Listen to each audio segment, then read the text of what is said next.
Hello friends, good morning. Last લેક્ચરની અંદર આપણે સ્પ્રિંગ માટેની ચર્ચા કરી હતી, જેમાં સ્પ્રિંગને કાપી નાખવામાં આવે તો એના કે એટલે કે સ્પ્રિંગ કોન્સ્ટન્ટની અંદર કયા પ્રકારનો ફેરફાર થાય એના વિશે ચર્ચા કરેલી. સિરીઝ કોમ્બિનેશન અને પેરેલલ કોમ્બિનેશનની અંદર સમતુલ્ય સ્પ્રિંગ કોન્સ્ટન્ટ કેવી રીતે મળે એની ચર્ચા કરેલી હતી. અને આજે આપણે એક નવો સેશન શરૂ કરી રહ્યા છીએ, જેની અંદર સ્પ્રિંગને કટ કરવાથી શું ફેરફાર થાય અથવા તો સ્ટ્રિંગને કટ કરવાથી આપણે સ્પ્રિંગ અને દોરી બંનેનો ઉપયોગ કરીશું. સ્પ્રિંગ એન્ડ સ્ટ્રિંગ, અને બંનેને કાપીને આપણે ચેક કરીશું કે શું ફેરફાર થાય. મિત્રો, આ પ્રકારના ક્વેશ્ચન પણ પૂછાવાની શક્યતા ખૂબ જ વધુ છે, તો સમજજો શું થાય છે. તો સૌથી પહેલા આપણે જોઈએ કે કેવી રીતે આ દરેક વસ્તુ થતી હોય. તો ચાલો સ્ટાર્ટ કરીએ. તો મિત્રો, આપણા આજના જે ટોપિક છે એનું નામ છે કટિંગ ઓફ સ્પ્રિંગ. તમે આકૃતિમાં જોઈ શકો છો કે એક સ્પ્રિંગ છે, એના ઉપર એક બ્લોક લટકાવેલો છે, નીચે દોરી છે, દોરી વડે બીજો બ્લોક લટકાવેલો છે. હવે ખરેખર અહીંયા બર અચળાંકની કોઈ જરૂર નથી, એટલે હું લખતો નથી, પણ શું થશે એ સમજજો. સૌથી પહેલી વાત તો કે આ તંત્ર સંતુલનમાં છે. શેમાં છે? સંતુલનમાં છે. તંત્ર સંતુલનમાં હશે એટલે કે બધા જ બળ એકબીજાને કેન્સલ કરતા હોય સ્ટાર્ટિંગની અંદર. હવે જો કાપવામાં આવે ને તો શું થાય? તો કે આપણે બંને માટે ચર્ચા કરીએ કે જો દોરી કાપવામાં આવે, તમે વિચારો કે દોરી કાપવામાં આવે તો શું થાય? તો દોરી કાપી એટલે જે દોરી ખેંચાયેલી હશે એ ખેંચાયેલી હોય એમાંથી ઢીલી થઈ જાય, કેમ કે કપાઈ ગઈ. બરાબર ને? જો દોરી કપાઈ જાય ને દોરી ઢીલી પડી જાય તો એની અંદરથી તણાવ જતું રહે. એટલે આપણે એમ કહી શકીએ કે જો દોરી કાપવામાં આવે તો તણાવ એટલે કે ટેન્શન તરત જ ઝીરો થઈ જાય, તરત જ ઝીરો થઈ જશે. ઇન્સ્ટન્ટેનિયસલી.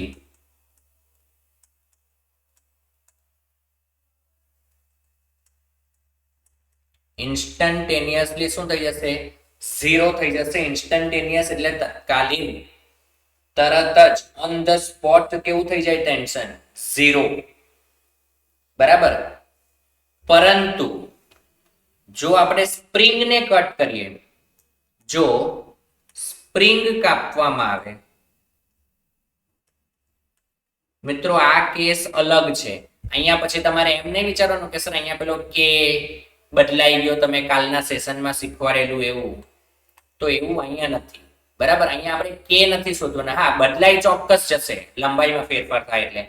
પણ અહીંયા જે ક્વેશ્ચન આપણે સોલ્વ કરવાનો છે ને એ કે ઉપર આધારિત જ નથી. તો જો સ્પ્રિંગ કાપવામાં આવે ને તો વિચારો કે સ્પ્રિંગ ખેંચાયેલી હશે સંતુલન સ્થિતિમાં, એના પર વજન લટકતું હોય એટલે. બરાબર? તો ખેંચાયેલી સ્પ્રિંગ કંઈક એક્સ તો હશે જ. હવે તમે વિચારો કે તમે એમ વિચારતા હોય કે સ્પ્રિંગને ખેંચો, સોરી અહીંયા મારી એક ભૂલ થઈ ગઈ. આપણે જ્યારે સ્પ્રિંગને કાપી નાખશું ને ત્યારે સ્પ્રિંગની અંદર પણ ફોર્સ તો ઝીરો થઈ જશે. બરાબર? જેને કાપી નાખો ને એની અંદર બળ જતું રહે, જેને કાપો એની અંદર બળ જતું રહે. પછી દોરી હોય કે સ્પ્રિંગ હોય, પણ જો દોરીને કાપવામાં આવે ને તો તણાવ તરત જતું રહેશે, પરંતુ સ્પ્રિંગ ની અંદર જે બળ હશે એને કંઈ નહીં થાય. તો આપણે અહીંયા વાત કરી કે જો દોરીને કાપવામાં આવે તો તણાવ તરત જ ઝીરો થઈ જશે, પરંતુ સ્પ્રિંગની અંદર, સ્પ્રિંગમાં કોઈ ચેન્જ ન આવે.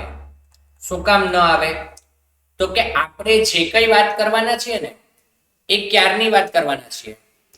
તો કે just after cutting, just after cutting એટલે કે કાપીએ ને એ તરત જ કાપીએ એની તરત પછી એનો મતલબ એવો આપણે લઈ શકીએ કે ભાઈ હજી કોઈ સમય વીત્યો જ નથી. અને જો વિચારો કે કોઈ સમય ન વીત્યો હોય ને છતાં સ્પ્રિંગ એની મૂળ સ્થિતિમાં આવી જાય તો એને 0 સમયમાં x જેટલું સ્થાનાંતર કરી લીધું. અને 0 સમયમાં x જેટલું સ્થાનાંતર કરે તો તમે વેગ વિચારો કે અંતર ભાગ્યા સમય, તો અંતર x જેટલું કાપે ને સમય 0, તો છેદમાં 0 આવે તો એમ કહી શકીએ કે ભાઈ સ્પ્રિંગ અનંત વેગથી ગતિ કરવા માંડે. બોલો આવું ક્યારેય શક્ય છે? નથી. એનો અર્થ એવો થઈ ગયો કે 0 જેટલા સમયમાં કોઈ પણ પ્રકારનું સ્થાનાંતર સ્પ્રિંગ કરી શકશે નહીં. એટલે કે દોરી કાપવામાં આવે ત્યારે સ્પ્રિંગમાં કોઈ ફેરફાર નહીં થાય, પણ દોરીની અંદરનો તણાવ કેવું થઈ જશે? 0 થઈ જશે. અને જ્યારે સ્પ્રિંગ કાપી નાખો ત્યારે સ્પ્રિંગની અંદર લાગતું બળ પણ 0 થઈ જાય, પણ જેને કાપો એ જ સ્પ્રિંગમાં. બરાબર છે? તો આ થઈ ગઈ આપણી આટલી બેઝિક વાત. આ તમારે યાદ રાખવાનું. આ તમને યાદ હશે તો જ તમે ક્વેશ્ચન સોલ્વ કરી શકશો. ખાસ વસ્તુ ધ્યાન રાખવાની છે આ જસ્ટ આફ્ટર કટિંગ આપણને જે પણ ક્વેશ્ચન પૂછશે તરતનો જ પૂછશે. એવું નહીં પૂછે કે કાપી નાખી અને 10 મિનિટ પછી શું થયું હશે. જેને કાપ્યું હોય ને તો ક્યારનું પડી ગયું હોય. બરાબર ને? 10 મિનિટ પછી પૂછે તો. એટલે આપણને ક્યારે પૂછશે? તો કે તરત જ પછીનું પૂછશે. ક્વેશ્ચન જોઈએ એટલે વધારે સારી રીતે સમજાય. તો ચાલો મિત્રો જોઈએ ક્વેશ્ચન આના પર જ આધારિત. તો સ્ટાર્ટ કરીએ. તો મિત્રો તમે તમારી સ્ક્રીન પર ક્વેશ્ચન જોઈ શકો છો. એક 2 કિલોગ્રામનો બ્લોક છે, એક 1 કિલોગ્રામનો બ્લોક છે અને દોરી પાસે કંઈક કાતરથી કાપી નાખવામાં આવે છે એવી કંઈક ચર્ચા કરે છે. ને એવું કીધું છે કે દોરીને કાપ્યાના જસ્ટ પછી બંને બ્લોકના પ્રવેગ શોધવાના છે. તો સૌથી પહેલા આપણે શું કરીશું? તો કે સૌથી પહેલું કામ આપણે એ કરીશું કે દરેકે દરેક બ્લોક અથવા તો જે કોઈ જગ્યા છે ત્યાં આપણે બળ દર્શાવી દઈએ. તો 1 કિલોગ્રામના બ્લોક પર જો હું ચર્ચા કરું તો 1 કિલોગ્રામના બ્લોક પર નીચે તરફ બળ લાગતું હશે. તો 1 કિલોગ્રામ પર આપણે નીચે તરફ 10 ન્યૂટન દર્શાવી દઈએ. બોલો આટલું જ તણાવ બળ ઉપર તરફ પણ લાગતું હોય 10. આ તણાવ જ છે. અહીંયા આ દોરીમાં એટલું જ તણાવ લાગતું હોય, પણ સાથે નીચે તરફ બીજું બળ લાગશે. કયું? તો કે આ 2 કિલોગ્રામના બ્લોકનું વજન બળ એટલે કે 20. હવે 20 અને 10 બે નીચે લાગે છે તો સ્પ્રિંગમાં કેટલું ઉદ્ભવે મિત્રો? 30 ઉદ્ભવે. બરાબર છે? 30 ઉદ્ભવશે. તો આ થઈ ગઈ પહેલાની વાત. હવે આપણે કહીએ દોરી કાપી નાખ્યા પછી. તો હવે આપણે ચર્ચા શરૂ કરીએ. દોરી કાપ્યા પછી. બોલો દોરી કાપ્યા પછી આપણે બધાને એફબીડી બનાવવા પડશે. તો ચાલો હું 1 kg માટે વાત કરું છું. તો 1 kg નો એફબીડી. બોલો 1 kg અહીંયા ડોટેડ આવી ગયું. 1 kg પર નીચે તરફ કયું બળ લાગે છે? તો કે 10 ન્યૂટન એનું વજન બળ. ઉપર તરફ દોરી હતી, દોરી તો કપાઈ ગઈ અને દોરી જો કાપી નાખવામાં આવે તો તણાવ તરત જ કેવું થઈ જાય? 0 થઈ જાય. તો હવે ઉપર તરફ કોઈ બળ નથી, ઉપર તરફ દોરીમાં કોઈ બળ નથી અને આ 1 કિલોગ્રામનો બ્લોક એ જેટલા પ્રવેગથી ગતિ કરશે. અને આના માટે જો મારે લખવું હોય તો હું એમ લખી શકું કે 10 ન્યૂટન બળ 1 કિલોગ્રામનો બ્લોક એ જેટલા પ્રવેગથી ગતિ કરે. તો આના પરથી આપણે એમ કહી શકીએ કે A બરાબર 10 મીટર પર સેકન્ડ સ્ક્વેર. મિત્રો આને તમે એમ પણ કહી શકો કે 1 કિલોગ્રામનો બ્લોક મુક્ત પતન કરશે, કારણ કે G બરાબર આપણે અહીંયા 10 લીધું છે. 1 કિલોગ્રામનો બ્લોક શું કરશે? મુક્ત પતન કરશે. આમ પણ તમે કહી શકો. તો આ થઈ ગઈ 1 કિલોગ્રામની વાત. એકદમ સિમ્પલ ક્વેશ્ચન છે. 1 કિલોગ્રામનું બધું જ કામ પૂરું થઈ ગયું. હવે આપણે 2 કિલોગ્રામની ચર્ચા કરીએ. તો ચાલો જોઈએ 2 કિલોગ્રામ માટે. તો 2 કિલોગ્રામ માટે પણ જો હું ફ્રી બોડી ડાયાગ્રામ બનાવવાનો પ્રયત્ન કરું તો 2 કિલોગ્રામ માટે બોલો દોરીનું 10 તણાવ જતું રહ્યું, પણ આ બ્લોક પોતાનું વજન થોડું ગુમાવે નીચે તરફ. સમજાય છે?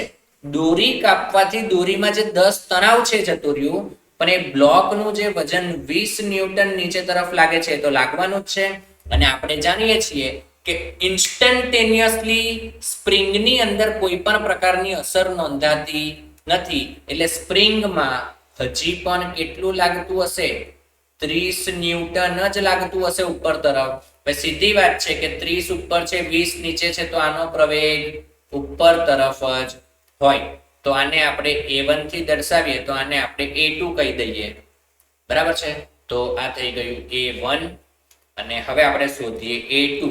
તો અહીંયાથી તમે લખી શકો કે 30 - 20 બરાબર 2 કિલોગ્રામનો બ્લોક A2 થી ઉપર જાય તો હવે આને સાદુરૂપ આપી દઈએ. 30 માંથી 20 જાય તો 10, 10 બરાબર 2A2, એટલે કે A2 બરાબર 5 મીટર પર સેકન્ડ સ્ક્વેર.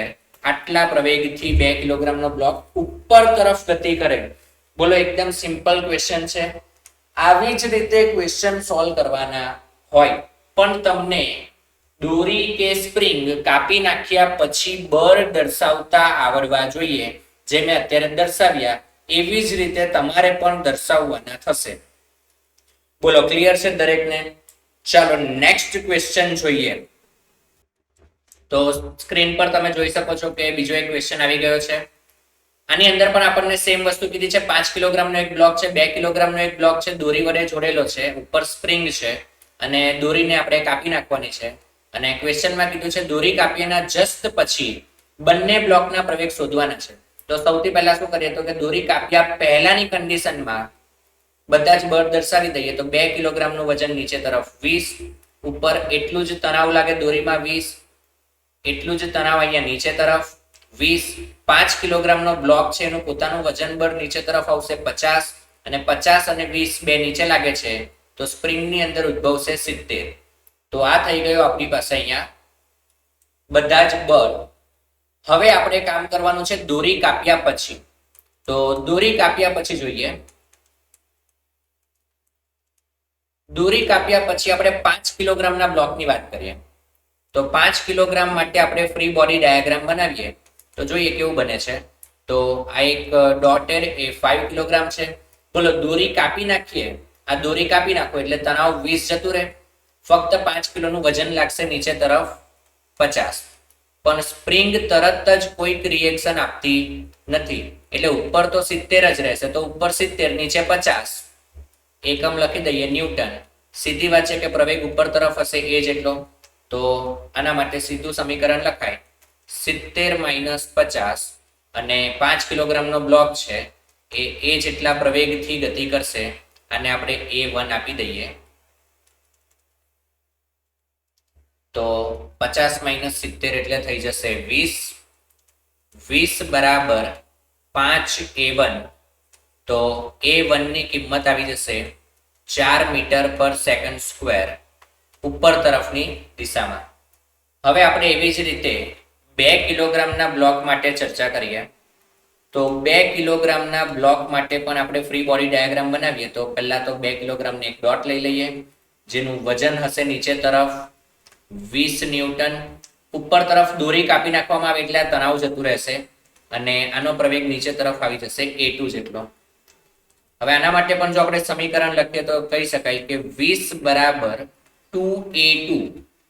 તો અહીંયાથી આપણે A2 બરાબર 10 મીટર પર સેકન્ડ સ્ક્વેર પ્રવેગ નીચે તરફ, એટલે કે આને પણ એમ કહી શકીએ કે 2 કિલોગ્રામનો બ્લોક એ નીચે તરફ મુક્ત પતન કરતો હશે, ફ્રી ફોલ થઈ શકે.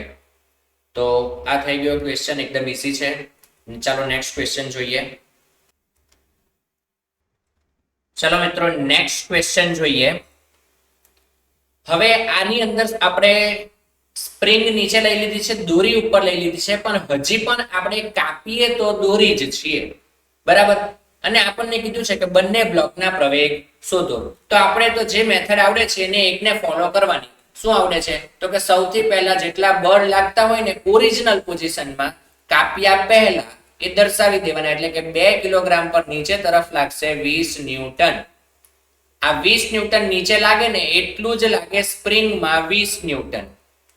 એટલું જ લાગે અહીંયા સ્પ્રિંગમાં નીચે તરફ 20 ન્યૂટન. કારણ કે આખી સ્પ્રિંગની અંદર બળ કેવું હોય, સમાન હોય. એની ચર્ચા આપણે અગાઉ કરી લીધી. 1 કિલોગ્રામનો બ્લોક છે એનું પોતાનું વજન પણ નીચે તરફ લાગતું હોય 10 ન્યૂટન. હવે સ્પ્રિંગનું 20 અને વજન 10, આમ કરીને દોરીમાં કુલ કેટલું ઉદ્ભવે? 30 ન્યૂટન ઉદ્ભવતું હોય તો તંત્ર સંતુલનમાં કહેવાય.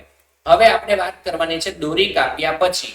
દોરી કાપ્યા પછી જો હું 1 કિલોગ્રામનો FBD દોરું તો તો શું થઈ જશે તો કે 1 કિલોગ્રામનો એફબીડી બનાવો. બરાબર છે. હવે 1 કિલોગ્રામના એફબીડી ની અંદર શું થઈ જશે એ જોઈએ. તો આજે 30 છે, દોરી કાપશું એટલે તણાવ જતું રહેશે. તો 1 કિલોગ્રામ ને પહેલા તો એક ડોટ સ્વરૂપે દર્શાવી દઈએ. નીચે તરફ લાગશે સ્પ્રિંગ ફોર્સ, તો એમનું એમ જ રહે, સ્પ્રિંગ ને કોઈ ફરક નહીં પડે. તો આ 20 એમના એમ સાથે 10 વજન એટલે નીચે તરફ લાગશે 30 ન્યૂટન. પણ ઉપર તરફનું જે તણાવ છે એ જતું રહે એટલે નીચે તરફ A1 જેટલો પ્રવેગ આવશે. અને આના માટે આપણે લખી શકીએ 30 બરાબર 1A1. તો અહીંયાથી પ્રવેગ A1 બરાબર આપણને મળી જાય 3 મીટર પર સેકન્ડ સ્ક્વેર નીચે તરફ, 30 મીટર પર સેકન્ડ સ્ક્વેર નીચે તરફ. બોલો ક્લિયર છે? એકદમ ઈઝી ક્વેશ્ચન કહી શકાય. હવે 2 કિલોગ્રામની ચર્ચા કરીએ. તો બોલો 2 કિલોગ્રામના બ્લોક માટે જો હું ફ્રી બોડી ડાયાગ્રામ બનાવું તો આપણે એક ડોટ બનાવી લઈએ જે 2 કિલોગ્રામ દર્શાવે. 2 કિલોગ્રામ પર નીચે તરફ મિત્રો 20 ન્યૂટનનું વજન બળ છે અને ઉપર તરફ 20 ન્યૂટનનું સ્પ્રિંગ ફોર્સ છે. કારણ કે સ્પ્રિંગના બળમાં તો કોઈ ફેરફાર થાય નહીં. તો 20 ઉપર ને 20 નીચે, બોલો સમતુલનમાં આવી ગયો. તો આપણે એમ કહી શકીએ કે દોરી કાપ્યાના જસ્ટ તરત, એવું હું એમ નથી કહેતો કે અહીંયા આપણે પરિણામી બળ એ 20 માઇનસ 20 લખીશું અને 2 કરી દઈએ તો અહીંયાથી A2 બરાબર 0 મીટર પર સેકન્ડ સ્ક્વેર. આનો અર્થ હું એમ નથી કહેતો કે આ બ્લોક કાયમ માટે ઊભો જ રહેશે, પણ દોરી કાપ્યાના જસ્ટ તરત એનો પ્રવેગ 0 હશે. તરત જ એ બ્લોક નહીં પડે, એની જસ્ટ એકાદ સેકન્ડ થઈ જશે. દોરી કાપ્યાને એકાદ સેકન્ડ થઈ જશે પછી એને ખબર પડશે કે હા ભાઈ દોરી તો કપાઈ ગઈ. હવે તો કે હવે આપણને પકડી રાખવા માટે કોઈ નથી, અને કોઈ નથી તો પછી શું કરવા માંડે? મુક્ત પતન કરવા માંડે. પછી એની પાસે જી જેટલો પ્રવેગ આવી જશે. બરાબર છે? કદાચ એવું પણ બને કે ન પણ આવે. બરાબર, કદાચ એવું બની શકે, અથવા તો એવું પણ બની શકે કે જી કરતા વધારે પણ આવે. કારણ તો કે ઉપર વાળો બ્લોક છે ને એને ધક્કો મારતો હોય. કેમ? તો કે જુઓ 30 થી નીચે આવે છે એટલે એ સ્પ્રિંગને દબાવશે જોરદાર, એટલે સ્પ્રિંગ પણ પછી 2 કિલોગ્રામના બ્લોકને નીચે તરફ ધક્કો મારવા માંડે. હા, આ બધો કન્સેપ્ટ હજી તમને શીખવાનો બાકી છે, આગળ જતા આવશે.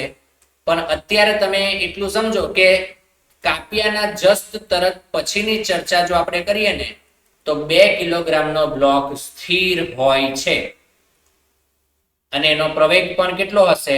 0 હશે. બરાબર છે? તો આ થઈ ગઈ એની વાત. હવે આપણે જોઈએ નેક્સ્ટ ક્વેશ્ચન. તો ચાલો જોઈએ. તો મિત્રો વધુ એક ક્વેશ્ચન તમારી સ્ક્રીન પર છે. હવે 2 ની જગ્યાએ 3 બ્લોક આવી ગયા છે. સ્પ્રિંગ દોરી, સ્પ્રિંગ 1 કિલોગ્રામ, 2 કિલોગ્રામ, 2 કિલોગ્રામ, બધા જ બ્લોકના પ્રવેગ શોધો. ક્વેશ્ચન તો એનો એ જ છે, જસ્ટ આફ્ટર કટિંગ. બરાબર ને? તો સૌથી પહેલા આપણે શું કરીશું તો કે દરેકે દરેક બળ દર્શાવી દઈએ. તો આ 2 કિલોગ્રામ પર નીચે તરફ લાગશે 20 ન્યૂટન. બરાબર? સ્પ્રિંગની અંદર એટલું જ ઉદ્ભવે, ઉપર તરફ 20, અહીંયા નીચે તરફ 20. આ 2 કિલોગ્રામનું વજન હજી બાકી છે એ કેટલું હશે? 20 હશે. મિત્રો આ દોરી કાપ્યા પહેલાની ચર્ચા છે. 20 અને 20 નીચે લાગતું હોય તો દોરીમાં ઉદ્ભવે 40. આ જ દોરી ઉપર જોડાયેલી છે તો અહીંયા લાગે 40. 1 કિલોગ્રામ પોતાનું વજન નીચે તરફ લગાડે 10, 40 અને 10 એટલે સ્પ્રિંગમાં ઉદ્ભવશે અહીંયા 50. તો આપણું કામ થઈ ગયું. હવે આપણે દોરી કાપી નાખવાની. જો દોરી કાપી નાખીએ તો સૌથી પહેલા આપણે આ 1 કિલોગ્રામના બ્લોકની ચર્ચા કરીએ. તો 1 kg માટે વિચારો. તો 1 kg માટે અહીંયા ડોટ, નીચે તરફ કેટલું લાગશે તો કે 50. બરાબર ને? ખોટી વાત છે, 50 ન લાગે. આ દોરી કાપી નાખો એટલે તણાવ તો જતું રહે ને. તો આ 40 નીકળી ગયા તો નીચે ખાલી લાગશે એનું વજન 10 ન્યૂટન. પરંતુ આ સ્પ્રિંગને કોઈ ફરક નહીં પડે, અને સ્પ્રિંગને કોઈ ફરક નહીં પડે તો ઉપર તરફ લાગશે 50 ન્યૂટન. જેના કારણે સીધી વાત છે કે પરિણામી પ્રવેગ ઉપર તરફ A1 જેટલો લખાય. તો અહીંયાથી આપણે શોધી શકીએ 50 માઇનસ 10 બરાબર 1 કિલોગ્રામનો બ્લોક A1 જેટલા પ્રવેગથી ઉપર જશે. એટલે કે 40 બરાબર 1a1, એટલે કે આપણે એમ કહી શકીએ કે a1 નું મૂલ્ય 40 મીટર પર સેકન્ડ સ્ક્વેર હશે ઉપર તરફની દિશામાં. બોલો બધાનો આન્સર આવે છે આવો કંઈ? ચલો નેક્સ્ટ જોઈએ આ 2 કિલોગ્રામ માટે. તો આ 2 કિલોગ્રામ માટે જો વાત કરીએ તો ફરીથી એને ડોટ વડે દર્શાવીએ. બોલો 2 કિલોગ્રામ પર નીચે તરફ સ્પ્રિંગ ફોર્સ તો લાગવાનું જ, કેમ કે એમાં કોઈ ફેરફાર ન થાય. તો આ 20 લાગશે અને આ પણ 20 લાગશે, એટલે એના પર નીચે તરફ લાગશે 40 ન્યૂટન. પણ ઉપર તરફ કોઈ દોરી નથી, કારણ કે દોરી તો કપાઈ ગઈ. દોરી કપાઈ ગઈ એટલે તણાવ જતું રહે, તણાવ જતું રહે તો ઉપર કોઈ બળ નથી, એટલે 40 ન્યૂટન થી આ બ્લોક A2 જેટલા પ્રવેગથી નીચે આવશે. તો આપણે લખી શકીએ અહીંયા કે 40 બરાબર 2 કિલોગ્રામ નો બ્લોક A2 જેટલા પ્રવેગથી નીચે આવશે. તો અહીંયાથી આપણે A2 બરાબર 40 ભાગ્યા 2 એટલે કે 20 મીટર પર સેકન્ડ સ્ક્વેર નીચે તરફ એમ કહી શકીએ. અને હવે આપણે સૌથી નીચેના 2 કિલોગ્રામના બ્લોક માટેની ચર્ચા કરીએ. તો આ 2 કિલોગ્રામના બ્લોક માટે એનું પોતાનું વજન બળ નીચે તરફ 20, પરંતુ અહીંયા સ્પ્રિંગ છે અને સ્પ્રિંગને કોઈ ફરક ન પડે, તો સ્પ્રિંગ વડે હજી પણ ઉપર તરફ 20 ન્યૂટન લાગતું જ હોય. આનો પ્રવેગ જો આપણે A3 કહીએ તો આપણે એમ લખી શકીએ કે 20 - 20 બરાબર 2 કિલોગ્રામનો બ્લોક A3 જેટલા પ્રવેગથી ગતિ કરે. તો A3 બરાબર 0 મીટર પર સેકન્ડ સ્ક્વેર, એટલે કે દોરી કાપ્યાના જસ્ટ તરત જ સૌથી નીચેનો 2 કિલોગ્રામનો બ્લોક એ સ્થિર હશે, એની પાસે કોઈ પ્રવેગ હશે નહીં. બરાબર છે? તો આ રીતે કઈ ક્વેશ્ચન સોલ્વ કરી શકાય. હવે આપણને અહીંયા 2 બ્લોક આપેલા હતા તો પણ આપણે આવું વિચારતા, 3 આપેલા હતા તો પણ આપણે એવું જ વિચાર્યું. આનો અર્થ એવો થઈ ગયો કે 4 આપે, 5 આપે, જેટલા બ્લોક એને આપવા હોય એટલા આપે. આપણને એનાથી કોઈ ફરક પડતો નથી. આપણને તો કિંમત મૂકતા આવડે છે, સમીકરણ બનાવતા આવડે છે, એને સોલ્વ કરતા આવડે છે. અને સોલ્વ કરશો એટલે પ્રવેગનો આન્સર આવી જ જવાનો છે. બરાબર? ચલો વધુ એક ક્વેશ્ચન જોઈએ. તો મિત્રો ફરીથી આપણી પાસે એક ક્વેશ્ચન આવી ગયો છે, જેની અંદર આપણને 3 બ્લોક દર્શાવેલા છે. એમાં હવે દોરી, સ્પ્રિંગ દોરી અને 5 કિલોગ્રામ, 2 કિલોગ્રામ, 1 કિલોગ્રામના બ્લોક છે. અને ફરીથી એ જ ક્વેશ્ચન પૂછેલો છે કે દરેકે દરેક બ્લોકના પ્રવેગ શોધો. બરાબર છે? તો ચાલો સોલ્વ કરવાનો પ્રયત્ન કરીએ. પણ સૌથી પહેલા આપણે શું કરવાનું આની અંદર? તો કે સૌથી પહેલું કામ આપણું છે શું કરવાનું? તો કે કાપ્યા પહેલા જે બળ લાગતા હોય એ દર્શાવી દેવાના. તો 1 કિલોગ્રામ પર નીચે તરફ લાગતા હશે 10 ન્યૂટન. એ જ અહીંયા ઉપર 10 લાગે, દોરીમાં તણાવ નીચે તરફ 10 લાગે. 2 કિલોગ્રામનું વજન નીચે તરફ લાગતું હશે 20. 20 અને 10 એટલે સ્પ્રિંગમાં ઉદ્ભવે 30, નીચે તરફ ઉદ્ભવે 30. 5 કિલોગ્રામનું વજન બળ નીચે તરફ લાગે 50. તો 50 અને 30 એટલે ઉપરની દોરીમાં ઉદ્ભવશે 80. લગભગ દરેકને સમજાય? હવે આપણે એક એક બ્લોક લેતા જઈએ. જેમ કે હું સૌથી પહેલા 5 કિલોગ્રામનો બ્લોક લઈ લઉં છું. તો 5 કિલોગ્રામના બ્લોક માટે જો હું ફ્રી બોડી ડાયાગ્રામ બનાવવાનો પ્રયત્ન કરું તો સૌથી નીચેની દોરી કાપીએ છીએ એટલે આ દોરીનું તણાવ જે 80 છે એ 80 એમનું એમ જ રહેશે. બરાબર? આ દોરીમાં તણાવ 80 એમનું એમ જ રહેશે. કારણ તો કે આ સ્પ્રિંગ પોતાનું બળ છોડવાની નથી ને આનું પોતાનું વજન તો લાગશે, એટલે સ્પ્રિંગનું 30 અને ઉપર 50 અને વજન 50 એટલે કુલ 80 અને 80 એ આ રીતે લાગતા જ હોય. અને આના પ્રવેગને ધારો કે આપણે A1 વડે દર્શાવીએ તો ઉપર નીચેના બળ સમાન થઈ ગયા. તો 80 - 80 બરાબર 5A1. તો A1 નું મૂલ્ય થઈ ગયું 0 મીટર પર સેકન્ડ સ્ક્વેર. એવી જ રીતે મિત્રો હવે આપણે જો 2 કિલોગ્રામના બ્લોક વિશે ચર્ચા કરીએ અહીંયા, તો 2 કિલોગ્રામના બ્લોક માટે ફ્રી બોડી ડાયાગ્રામ બનાવવાનો પ્રયત્ન કરીએ. તો 2 કિલોગ્રામ પર બોલો આ 10 જે તણાવ છે તો જતું રહેવાનું, કારણ કે દોરી કપાઈ જાય છે. એટલે એના ઉપર નીચે તરફ ફક્ત એનું પોતાનું વજન બળ લાગશે 20, જ્યારે ઉપર તરફ સ્પ્રિંગ ફોર્સ લાગશે 30 ન્યૂટન. બોલો ક્લિયર થાય છે? હવે 30 વધારે કહેવાય અને 20 ઓછું કહેવાય, એટલે આની પાસે પ્રવેગ હશે ઉપર તરફ A2 જેટલો. તો હવે સમીકરણ લખી દઈએ.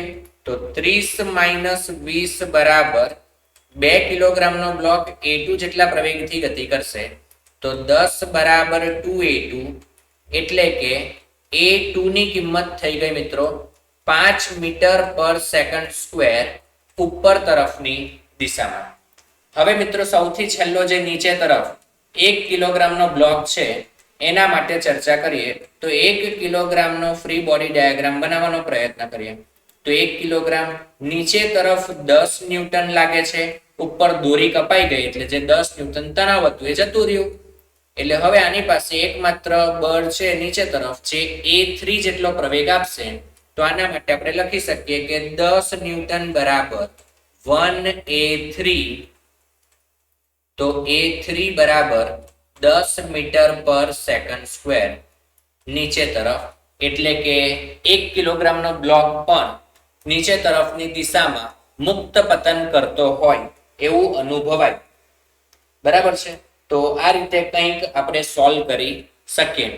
તો આ થઈ ગયા આપણા સ્પ્રિંગ વાળા ક્વેશ્ચન કે જેની અંદર આપણે કટિંગ ઓફ સ્ટ્રિંગ કરી દીધું.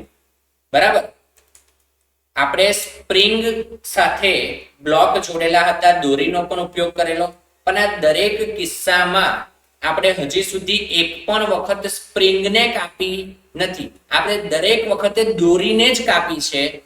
તો આ દોરીને કાપવામાં આવે ત્યારે શું થાય એના વિશેની આપણે ચર્ચા કરી લીધી. હવે આપણે નેક્સ્ટ સેશનમાં મળીશું અને આજનો સેશન અહીંયા જ અટકાવીએ અને નેક્સ્ટ સેશનની અંદર આપણે જ્યારે ચર્ચા કરીશું ત્યારે આપણે જોઈશું કે આપણે હવે દોરી નહીં પણ સ્પ્રિંગને કાપીને ચેક કરીશું કે પ્રવેગ કેવી રીતે શોધી શકાય. તો લગભગ આજના સેશનમાં દરેક વિદ્યાર્થી મિત્રોને સમજ આવ્યું હશે કેવી રીતે ક્વેશ્ચન સોલ્વ કરી શકાય. પ્રેક્ટિસ જેમ જેમ તમારી થતી જશે એમ એમ તમને વધુ મજા આવતી જશે. તો આ સાથે આપણે અહીંયા અટકીએ. Thank you.